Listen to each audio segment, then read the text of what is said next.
Tax পেয়াররা ধনী হয়, অবশ্যই রাষ্ট্রের কোষাগারও ধনী হবে। সো আমাদের একই উদ্দেশ্য, আপনাদের বিজনেসকে গ্রো করতে দেওয়া, আপনাদেরকে বড়লোক বানানো, এটাও আমাদের উদ্দেশ্য। আবার আপনাদের আয়ের একটা অংশ আপনারা সঠিকভাবে ট্রেজারিতে জমা দিবেন, সেটাও আমাদের। সুতরাং উদ্দেশ্য কিন্তু এক, আপনি গ্রো করলে আমরাও গ্রো করব। তো সেক্ষেত্রে আপনাদেরকে আমরা যত ফ্যাসিলিটেট করব, যে কথাগুলো এসছে যে আমাদের অন্যান্য দেশের সাথে যদি আমরা কম্পিট করতে হয়, তাহলে আমাদের পুরনো ধ্যান ধারণা নিয়ে যদি আমরা চলি, তাহলে এটা হবে না।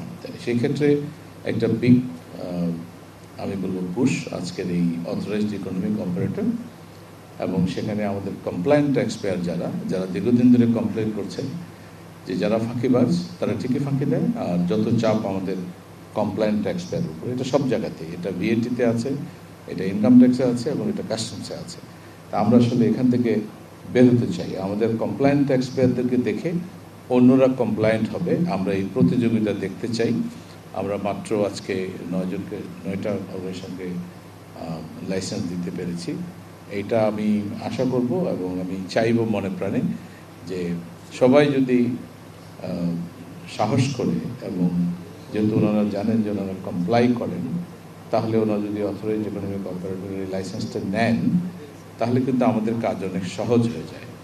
তখন আমাদের যে অল্প ম্যান পাওয়ার আছে তারা আরও ভালোভাবে, বিশেষ করে আরও বেশি পরিমাণ সময় দিয়ে যারা নন কমপ্লায়েন্ট ট্যাক্স পেয়ার আছে তাদের বিষয়গুলোকে অ্যাড্রেস করতে পারে। অনলাইন রিটার্ন সাবমিশনে আপনাদের কি কি সমস্যা হয়েছে, এই সমস্যাগুলো শোনার জন্য একদিন একটা সেমিনার করব। সেই প্রবলেমগুলো আমরা শুনবো এবং সেই প্রবলেমগুলো অ্যাড্রেস করব, যাতে আগামী বছর 1 জুলাই থেকে আমরা আমাদের অনলাইন রিটার্নকে পুরোপুরি কম্পালসারি করে দিতে পারি। একইভাবে আমাদের কর্পোরেট ট্যাক্স রিটার্নটাও আমরা অটোমেট করার কাজ শুরু করেছি। আশা করি নেক্সট ইয়ার থেকে আপনারা কর্পোরেট ট্যাক্স রিটার্নও অনলাইনে দিতে পারবেন।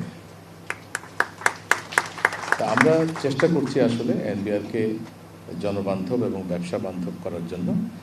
আপনাদেরকেও বলবো, আপনারাও দয়া করে দেশের স্বার্থ এবং আমাদের কর বান্ধব একটা সংস্কৃতি তৈরি করেন। আমরা এটা জানি যে কমপ্লায়েন্ট ট্যাক্স পেয়ারদের কাছ থেকে যত সহজে ট্যাক্স আদায় করা যায়, সেই জন্য আমাদের আইন কানুনে অনেক বেশি অ্যাগ্রেসিভ কিছু মেজার আমরা নিয়েছি।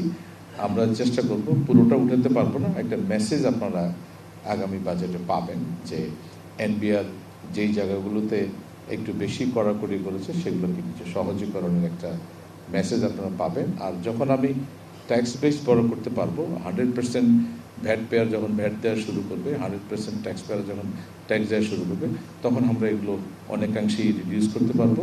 কারণ আমাদের রাষ্ট্র পরিচালনার জন্য যে অর্থের প্রয়োজন, সেটা টোটালি আমরা এখন ছেড়ে দিতে পারবো না। আপনাদের সবার সহযোগিতা চাই।